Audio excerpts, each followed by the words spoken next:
Well, g'day, folks. How you going? Yes, still alive. I do apologise. Have had a bit of a week, got to be honest. So I guess I'll start with the story. Want to thank everybody on our far north Queensland trip.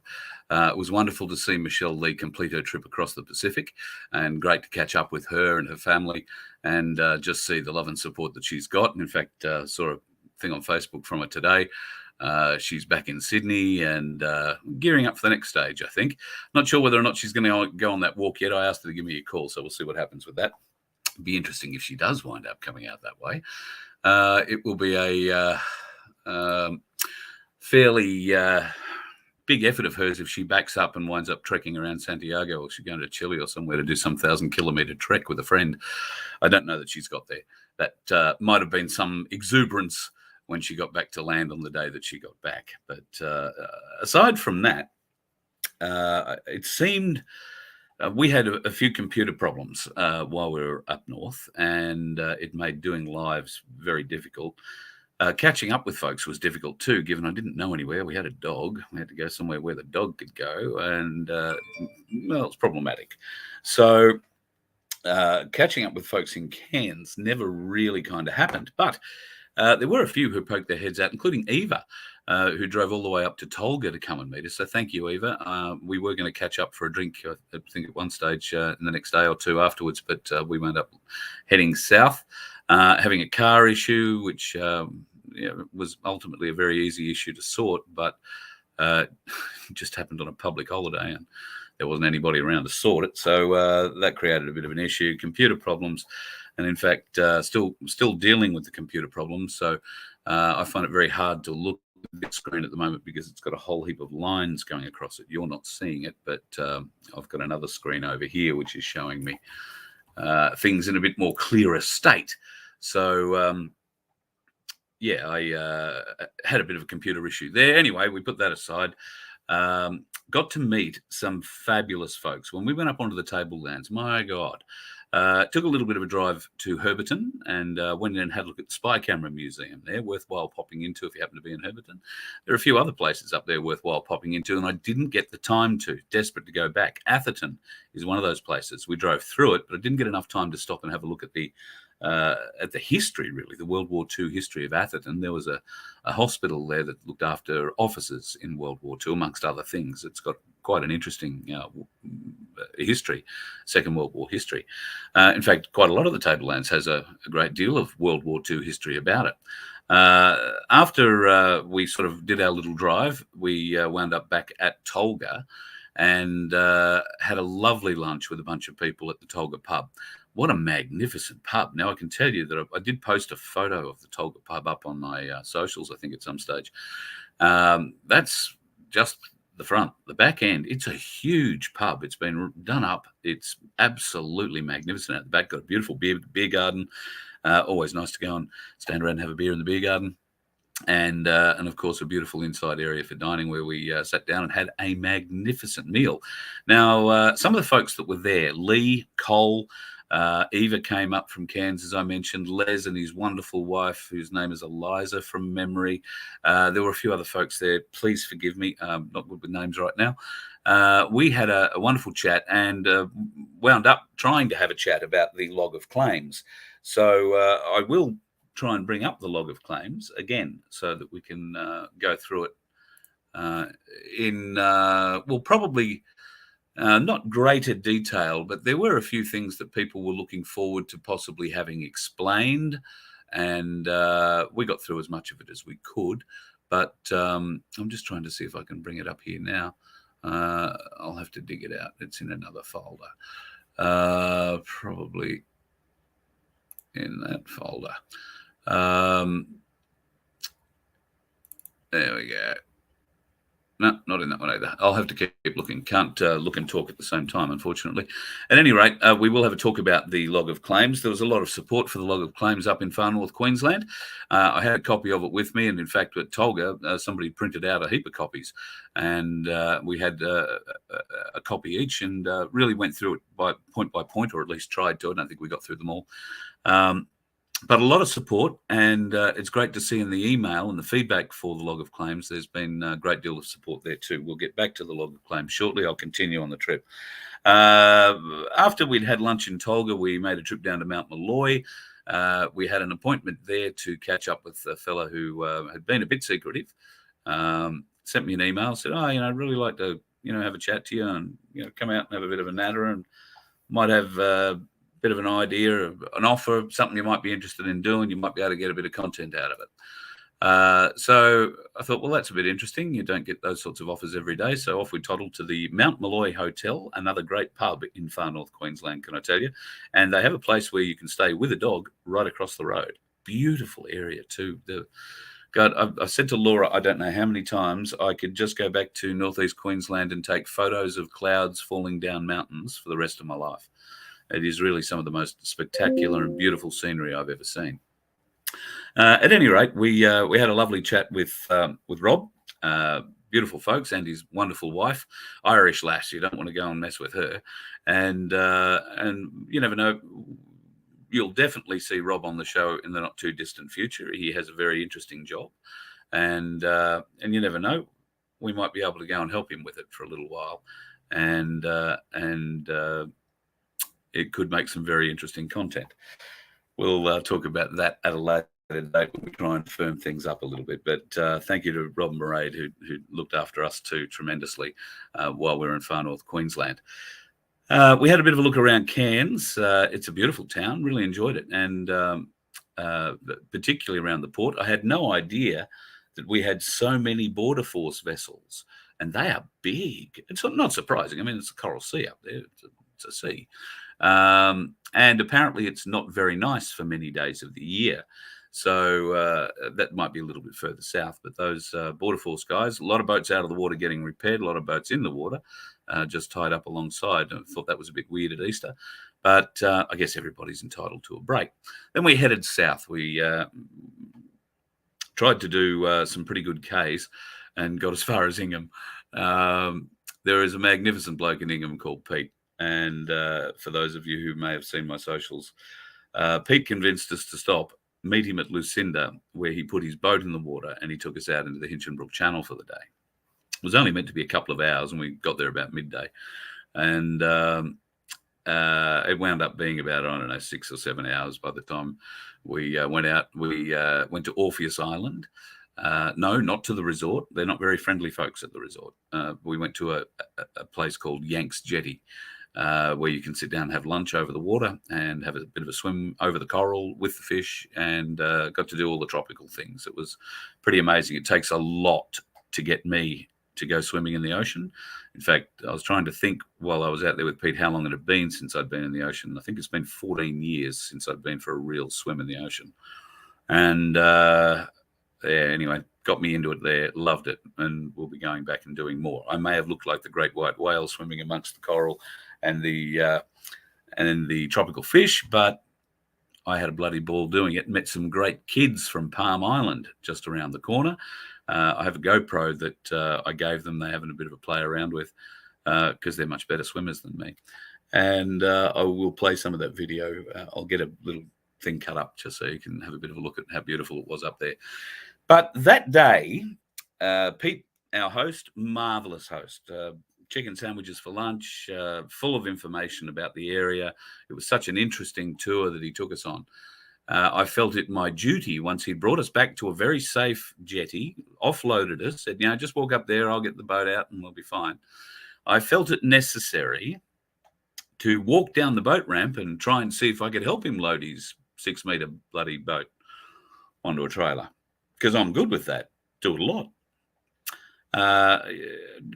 Also, not being around boat ramps a lot. I mean, I understand they're on a bit of a slant, but in far north Queensland, and particularly at Lucinda, there's a big tide, so the boat ramp is quite steep.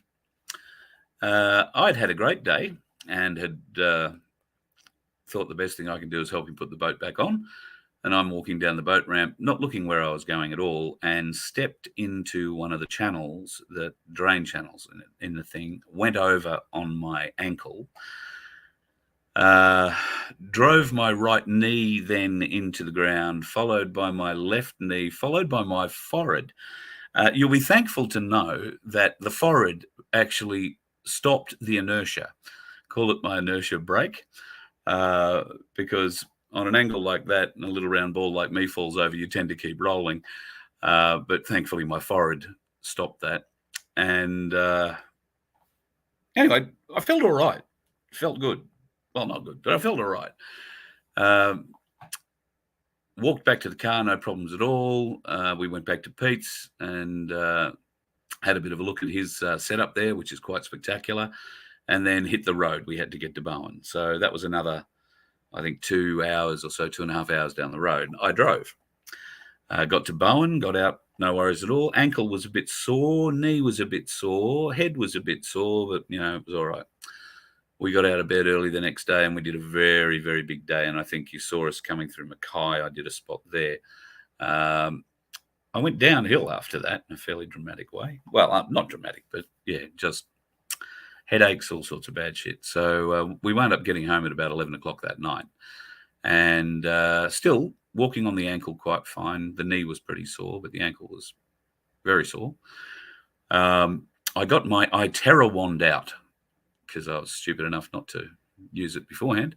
Got the iTerra wand out and gave myself a good working over with that. And have to say, was very, very impressed. The next day I couldn't walk at all.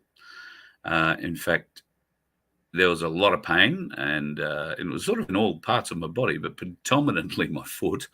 And daughter, God bless her, gave me a couple of pain pills, which sent me cross-eyed for the better part of a day and a half. And I wasn't speaking too much at all, really, there at one stage. So at any rate, the iTerra wand, and between the iTerra wand and the pain pills, I've pushed through because me and doctors aren't friends. And here we are today. I'm walking again, back on it, slowly but surely. My foot, the underside of my foot is black. The sole of my foot and up around my toes, the padded bit behind your toes and on the sole of your foot, all very, very, very, very, very sore. But that's just the bruising coming out. It's taken days for the bruising to come out, and the side of my foot's black. I've got bark off in different places. Don't know how I didn't take any off my forehead, actually, but might have been the hat that I was wearing might have saved me from the scarring at the time. But so that's the story about that. And to be honest, I just haven't been up to coming on and doing much between the foot and the medication. I've been a bit sort of... Anyway, that is the story. What has been happening in the world, I have been trying to keep up, and there are some interesting things that are going on out in the world. I should just have a bit of a scan through some of your comments at the moment, see if you've got any questions. If you've got questions, please throw them up, folks. I'm in a question answering mood tonight. Unless, of course, they're coming from trolls, in which case we'll just ignore you and ban you, because I don't play with trolls anymore. There's no point. We don't give you air. If you haven't caught on yet, I'm sorry. That's just how it is. It's pretty sad. We can't help you. And there's no point coming in here and being a distraction, because we don't want you being a distraction. By all means, go and start your own channel. Do whatever you want to say whatever you want to do. But this isn't the place for that. And I would hope that just about everybody else are going to be doing that too. Peg from Cobram. There's a beautiful part of the world. My place meeting in Cobram, Sunday, 11 a.m., folks. There you go. Peg's place. One can assume it might be there. Peg, have you got a Facebook page people can go to? My Place Cobram. That'll probably get some details there. If you're hooked up with Darren and the crew, Darren will be coming on later this week for a bit of a chat, as will John Wilson. In fact, I'm catching up with John tomorrow morning. I might record something with him and play it for you tomorrow night. And we'll have a few different bits and pieces to bring you. Adam, talking about Far North Queensland, you live near the water but don't swim. Yeah, look, you couldn't get me. I would live on the beach and have lived on the beach in Surfers Paradise for years. But the beach is for walking on, and the water is for looking at, as far as I'm concerned.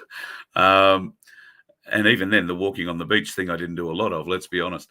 So that'll change. We had a great time. I really enjoyed myself in the water there. It was only afterwards when I asked him, I thought there were stingers up here and, it was hard to swim. And he said, oh, well, there are stingers up here. I was keeping an eye out for them. There weren't any there. Otherwise, I wouldn't have let you swim. And I said, oh, hey, thanks, Pete. That's great. Then Laura said, oh, are there crocodiles up here too? And he said, oh, yeah, there's plenty of crocodiles. He said, there's probably 15 pairs of eyes watching us right now. You just don't see them because they're low in the water. But they'll know we're here. And I went swimming in that. Empowered, I can tell you. Will I go swimming in it again? We'll wait and see. Pete's a very persuasive man, put it that way.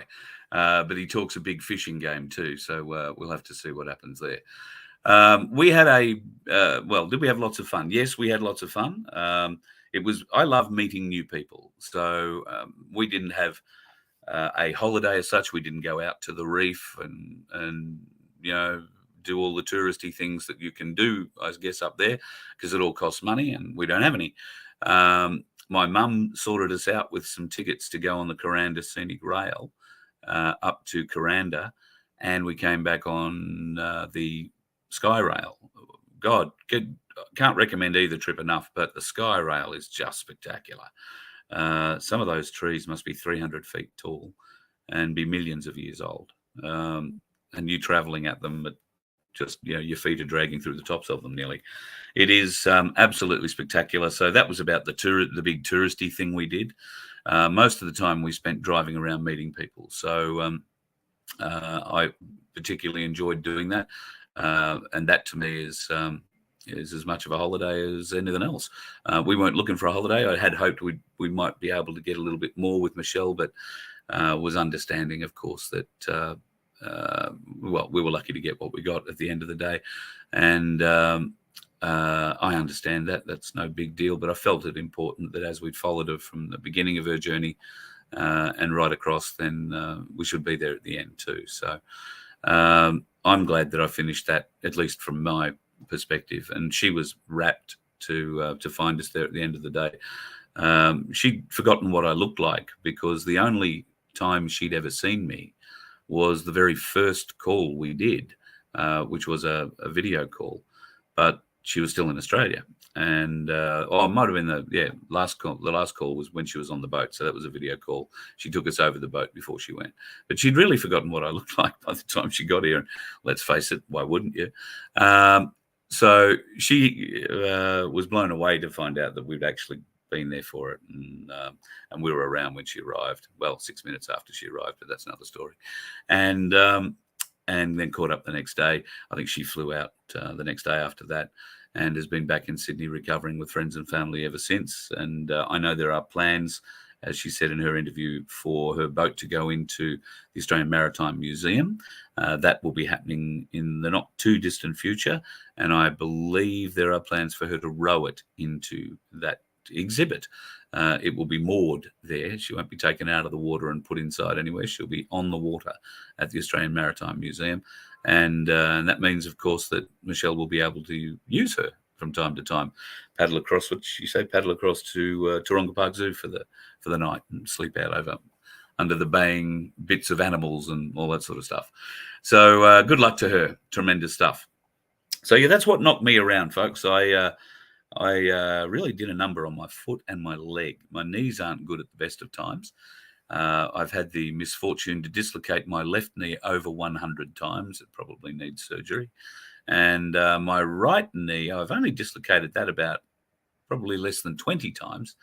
But the first time I did it really well and shattered the underneath of the patella and required surgery to get all the chunks out of that. So it's a bit shaky for other reasons. And that's the one that I initially fell onto after I rolled the ankle. So it was a interesting couple of days. Thank you to everybody and for your concern. I've got to get better at putting messages up and getting a hold of Vince and letting him know what was going on. Laura could have probably done something too. So I apologize, folks. Nothing too untoward. I was just being a sook, basically. It's probably the easiest way of describing it. Fallen over and hurt myself, and I didn't want to play. There are some interesting things that I have learned in far north Queensland while I was there. have made, as I say, a whole heap of new friends from Cooktown South. And we are going back to Cooktown in June, July, in fact, probably hopefully late May. We will head up, and John Wilson will come with me. We'll do some shows on the way up. We'll send the old bloke out fishing for a day and make him happy. And we might do a couple of other interesting type shows on the way back. And in between times, there could be a slightly prolonged period in far north Queensland. Once again, that'll be something that I'll talk to you about further in the coming weeks when we shore up what we're going to do exactly there in that situation. And you could see us in far north Queensland for a couple of months. It might be interesting. I'm looking forward to really experiencing some of the stuff that's going on up there. And the Voice is a big thing that's going on up there at the moment. The Cairns News is a subscription newspaper, but I've got to say, it's, from what I've seen, every part worth the money at the moment. The editor is very switched on. They have a lot of very, very awoken, not awoke, but awoken or awake contributors, and they are definitely all over the no vote for the Voice. And they are educating as many Aboriginal brothers and sisters up there as they possibly can about this. They don't have the celebrity push power, though, that Albo and his sleazy government have. Of course, they're rolling out some big guns. Jonathan Thurston, I think, is pushing the yes vote now. Buddy Franklin from the AFL, he's pushing it now too. I think they're wheeling out Kathy Freeman, who is quite happy to push this as well.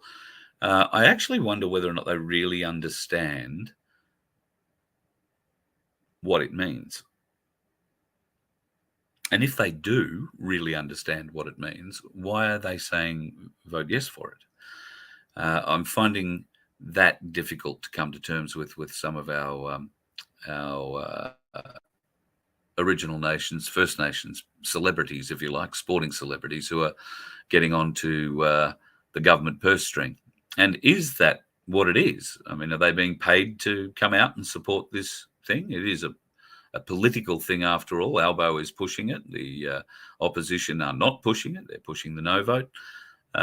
So are these people being paid? Therefore, if they are being paid, what are they being paid? Because it's our money. How much money are they being paid to try and tell us which way to vote and use their celebrity status to influence those of us that are easily influenced by that kind of thing? And that would be the younger folks amongst us. It doesn't matter what color. I think it's just the younger ones amongst us. Of course, there are plenty of older folks who just play follow the leader too. You tell me what I should do and I'll do it. I had somebody tell me that while I was on the road. We were getting fuel somewhere and somebody recognized me and they said, "Oh, you just tell me what I should do and I'll do that." And I said, "Well, that's not what this is about. You know, I'll do what I think is best, and it just so happens that I get here and talk about what I think is best. But I do that from my perspective. Perspective is everything, folks. And perspective is, well, reality. If you don't have a great understanding of perspective, then it's difficult, I guess, to play this hand we've been given going forward. But perspective is everything. The perspective that celebrity First Nations people are coming out to support the yes vote is not going to become a reality. Thankfully, there does seem to be a lot of First Nations people who also have a profile, but more within the Aboriginal nation itself than broadly speaking on YouTube, that are coming out now and being very vocal. And the Cairns News is one of these places, I think, that's giving those sorts of folks airtime and is explaining the situation very, very clearly. There is a great deal of history tied up in Captain Cook's discovery of Australia.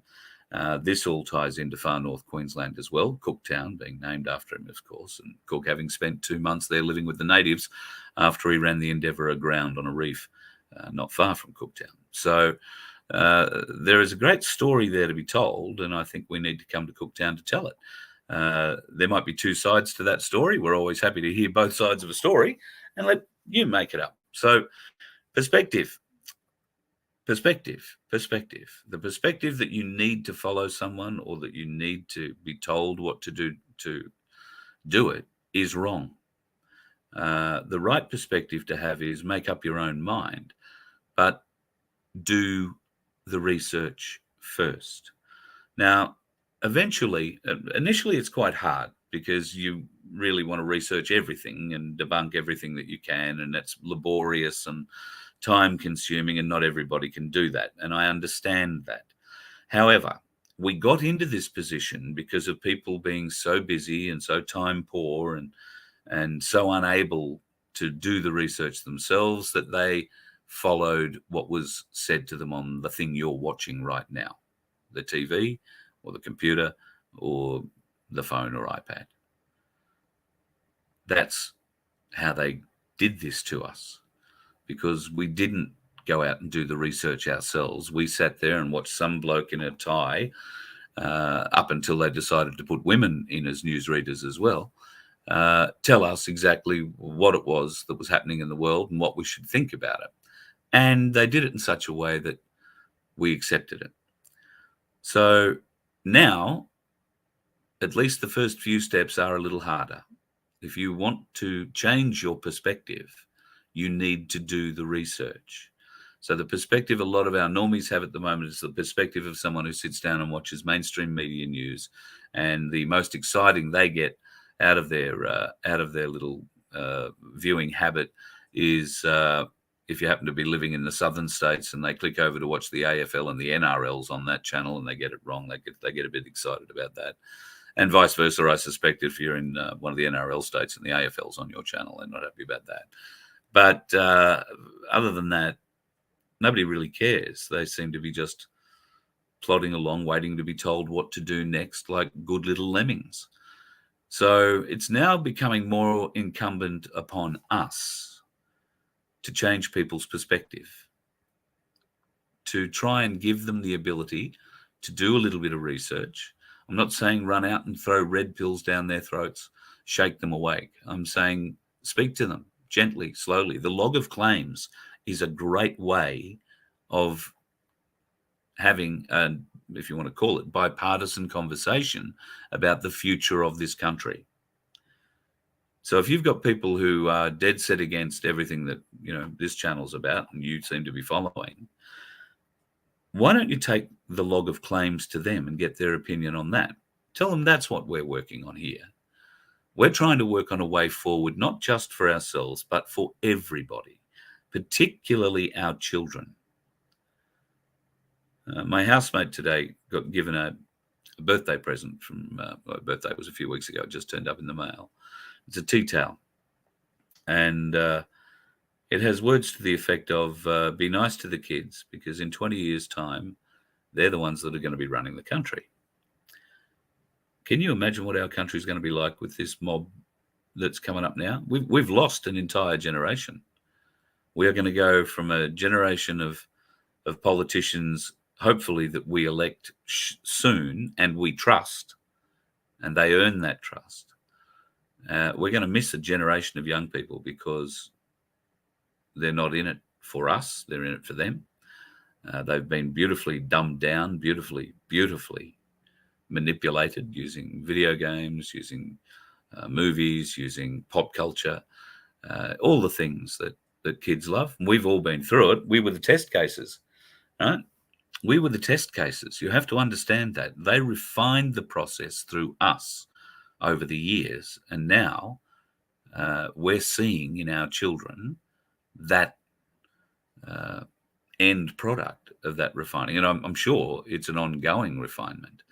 There are stories today of MK Ultra groups in Brisbane who are operating with almost government-sanctioned approval, police approval. A young man got caught in a house in a a government house, needed a place to live, was put in with a bunch of other people.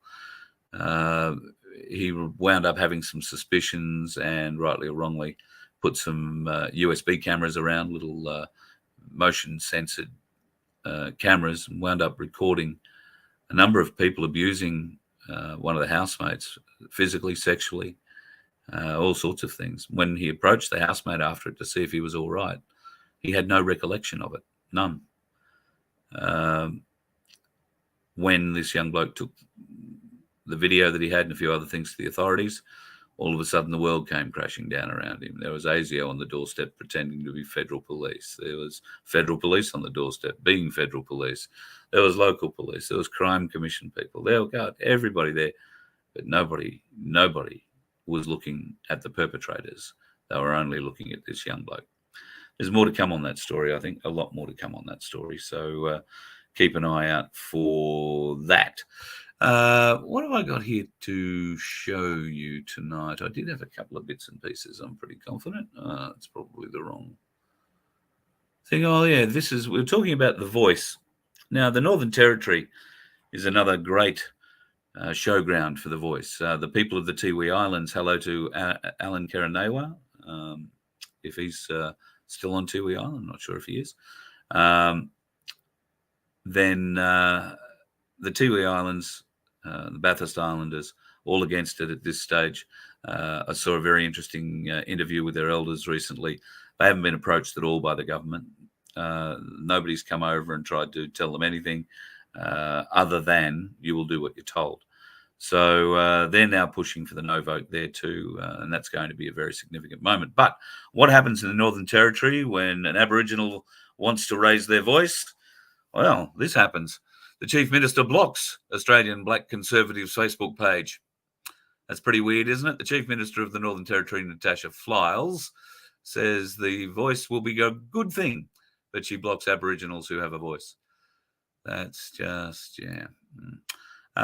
This is one that turned up last week, and had I been in a better state, I would have got it beforehand. Unfortunately, I didn't. But today was the day that this little joyous event happened in Nambucca Heads.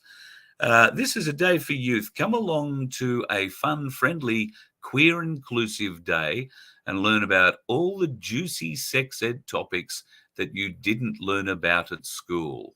That's today. It happened. Nambucca Youthy from 10:30 till 2 p.m. for 12 to 15-year-olds.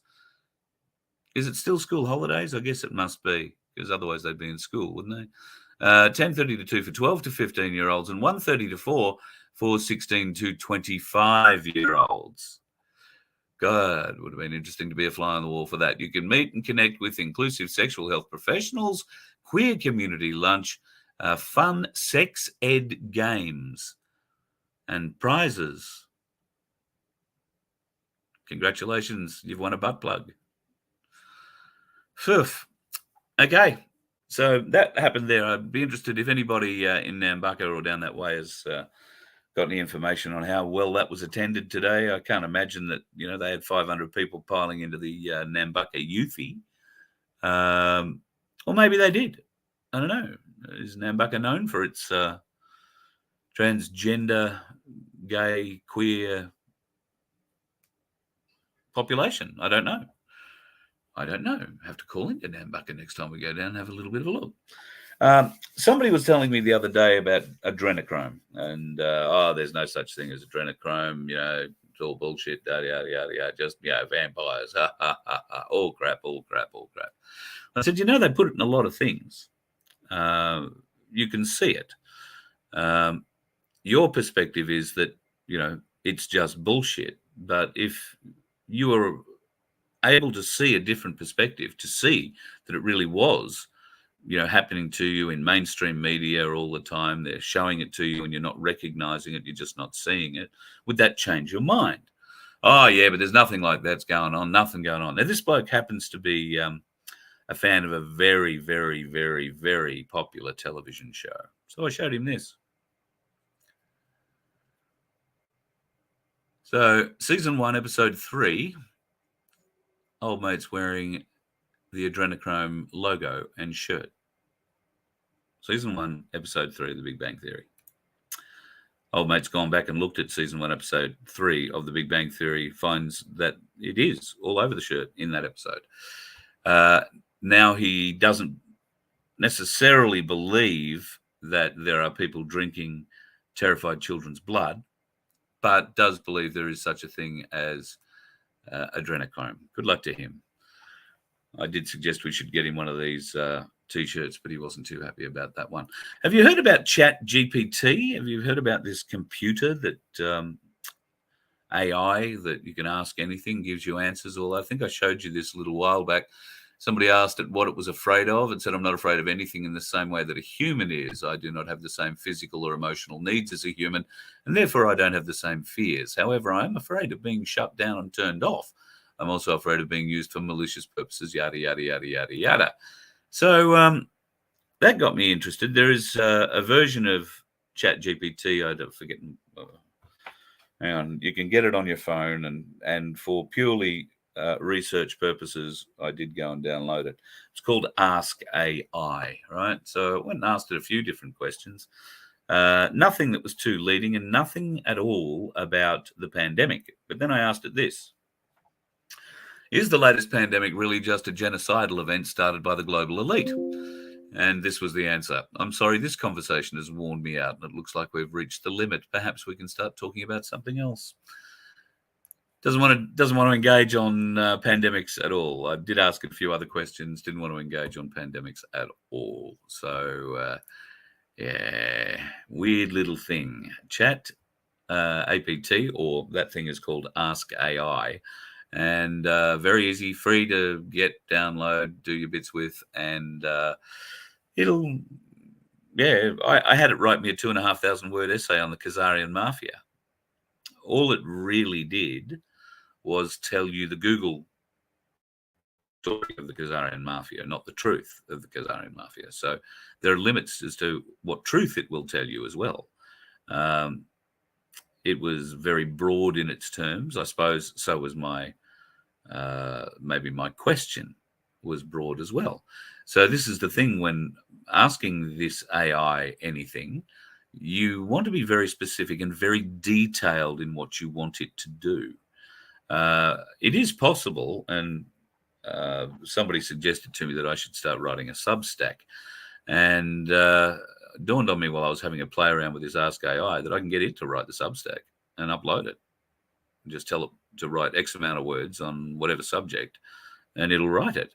Now, whether or not it'd be my words, well, clearly not.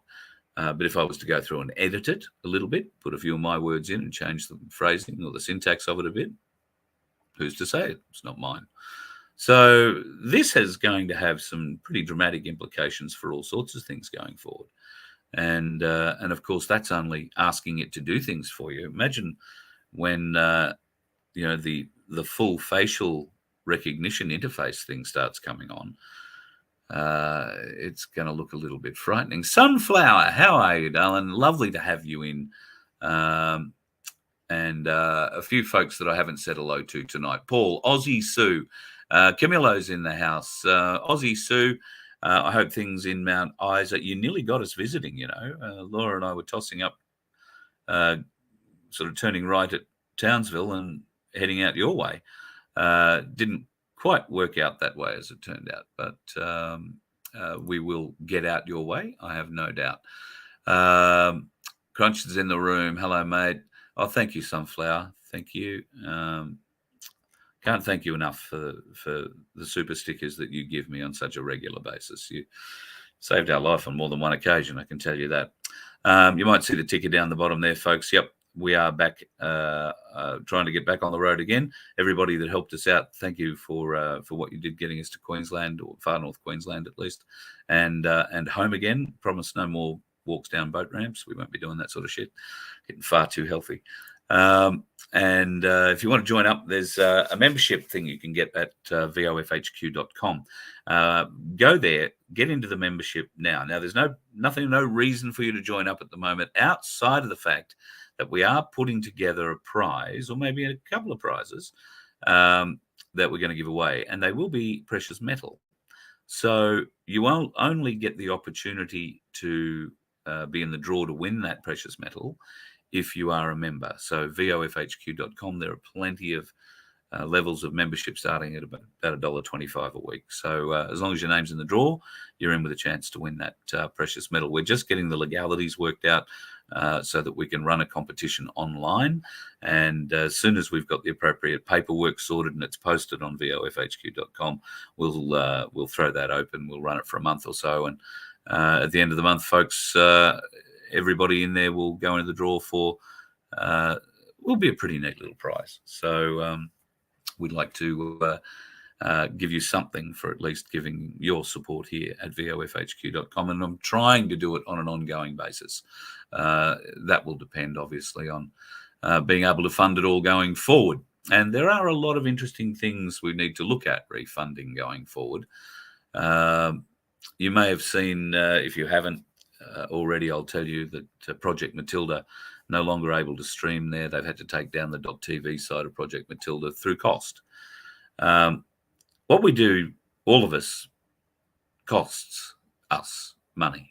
There is a lot of money involved in hosting a website or hosting a site like Project Matilda. And in fact, Dan was up to paying, some thousands of dollars every month for bandwidth, which was great, but he wasn't getting the subscriber support that he needed to pay that. And he's paid that out of his own pocket since the inception of Project Matilda. He grew that at my encouragement, and then I got Guru involved too.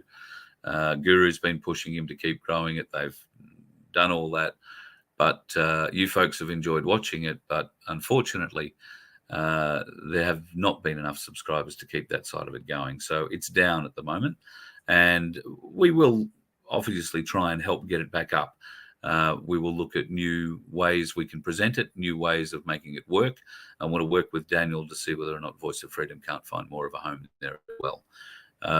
It is a great platform. It's an Australian platform, and it needs our support, folks.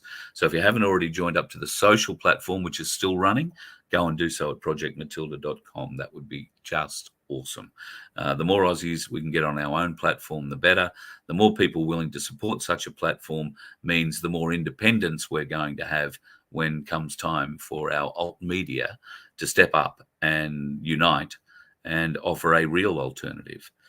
I'd like to, just speaking of the alt media, if you like, there are a lot of people in this game pulling YouTube shows and Rumble shows and BitChute shows, and they're Instagramming and they're twerking and they're twattering and they're twitching and doing all those bits and pieces. But at the end of the day, are they really doing anything other than helping themselves? That's a question that has been plaguing me for the whole time I've been doing this. So I offer them the log of claims to bring us together. Prove that you're not in this for yourself. Get this log of claims in front of you and your viewers, your listeners, and talk about it. Then come on my show and talk about it. See what they have to say. I want to know what you other supposed freedom fighters doing shows think about this. Guru, Bosie, Simeon, the Aussie Cossack. I haven't heard a word from any of you about this log of claims. Is there a reason for that? I mean, we haven't got an election. You still can't be counting the votes. There weren't that many of them. So what's the holdup? Why aren't we having a conversation about this log of claims? I believe the log of claims can unify this entire movement, can give us all as a nation a direction to go. And that doesn't mean that it is all the answers, but it has some. If there are amendments, if there are things that need to be added, we need to know. We want to hear from you because we can't write something like this without you. It has to be written by the people. You need to have your say. And if you're happy with everything that's in it currently, then that's great. But that document is going to help us change the perspective of the normies, because this isn't a conspiracy document. This isn't some made-up fantasy. This is just a bunch of suggestions that we think are not a bad way to live your life to begin with, and to expect out of your leadership in a political sense. Now, if there are, arguments against that, please bring them on. I'm all ears. We're all ears. John would love to hear it. We don't know what we don't know.